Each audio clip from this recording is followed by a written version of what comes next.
j'aimerais vous présenter différents modèles théoriques, différentes visions de l'accompagnement. Le modèle traditionnel s'appuie sur le repérage d'un espace problème séparé de l'espace des solutions. C'est dans l'espace problème que se trouvent les causes de l'effet, c'est-à-dire ce pourquoi le client va consulter. Il faut comprendre les causes, il faut analyser les causes, il faut comprendre l'ensemble du système, l'ensemble de la problématique, et c'est l'analyse de cette problématique qui permet ensuite de savoir quelles vont être les solutions, qu'est-ce qu'on va mettre en place, comment on va s'y prendre pour accompagner notre patient. Ça, c'est la vision traditionnelle de l'accompagnement. Et la solution, où est-ce qu'elle se trouve? La solution se trouve au cœur du problème.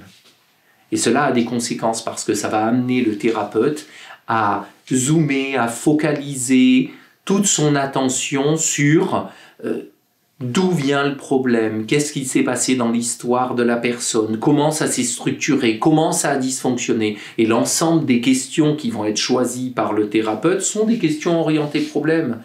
Les questions d'anamnèse, la naissance, l'allaitement, le déroulé des étapes de l'enfance, toutes ces questions amènent à essayer de trouver la source du dysfonctionnement.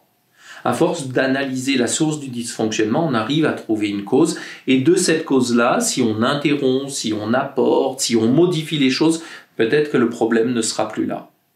Mais peut-être que nous aurons amplifié davantage la cause de la souffrance. Ça, c'est une première vision du travail. Une deuxième vision de l'accompagnement va être une vision systémique. C'est une vision où, oui, il y a un problème, le système dysfonctionne.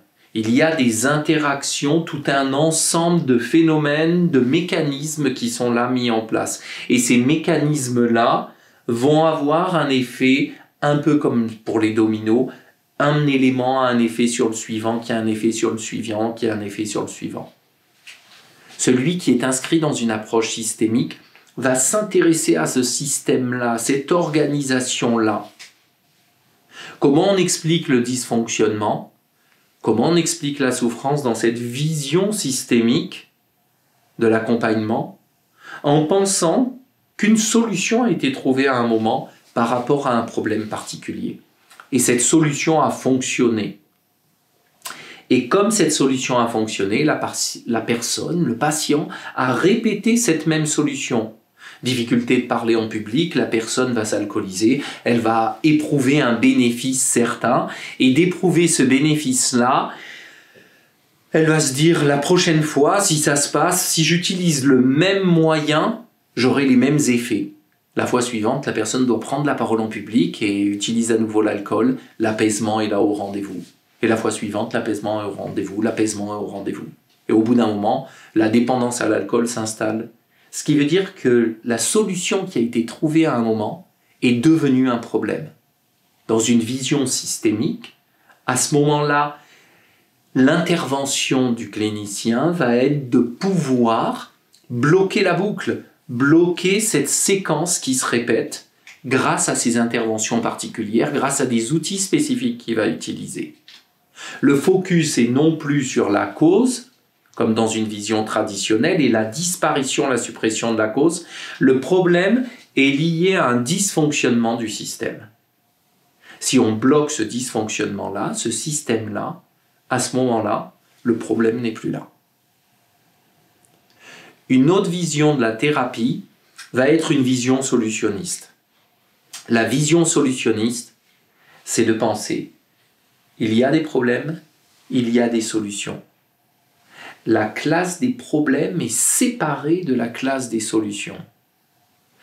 Si j'ai envie de trouver des solutions, il ne faut pas que j'aille les chercher à l'endroit où se trouvent les problèmes. Les problèmes sont à repérer, à comprendre, à analyser, pour avoir des informations sur votre client, sur son mode de fonctionnement, sur son histoire, en termes informatifs. L'endroit où vous devez travailler, c'est dans la classe des solutions. Les solutions se créent. Les solutions, à un moment, doivent être cherchées dans les exceptions, c'est-à-dire là où toutes les fois où il y avait un problème, le patient s'y est pris différemment, a fonctionné autrement. Et parce qu'on cherche ces autres modes de fonctionnement, ces exceptions, nous allons les répéter, ce qui va faire qu'ensuite le fonctionnement global, le système lui-même va changer.